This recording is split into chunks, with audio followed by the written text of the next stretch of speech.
Kamata keki kwa kono lake la kulia na kushoto. Nani huyu? Wile na Festo. Wile na Festo na keki. Wile Festo na keki. Wile Festo na keki. Wile Festo na keki.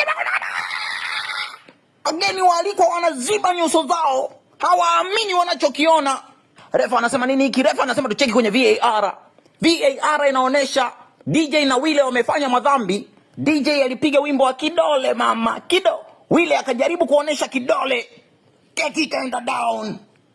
Kono la kulia la Wile linasababisha keki ya ngazi 6 inaenda down.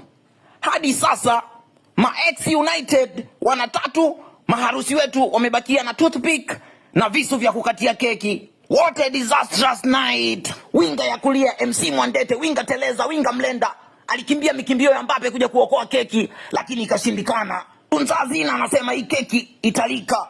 Tunzazina anamwambia mhudumu, nishikie daftari langu la marejesho kwa kono lake la kulia na kushoto. Anasema hii keki italika. Okota keki kwa kono lake la kulia na kushoto Mtunzazina. Si anawaambia wageni waalikwa keki imeenda kuoshwa na sanitizer na tumewawahi bakteria kabla hawajaivamia keki. Sisi kama Wapare hatutaiacha hela ya keki iende bure. Hatuchenji Msimbazi kwa njaa ya mtoto mdogo. We have ubahili in our DNA. What a bahili kind of tribe.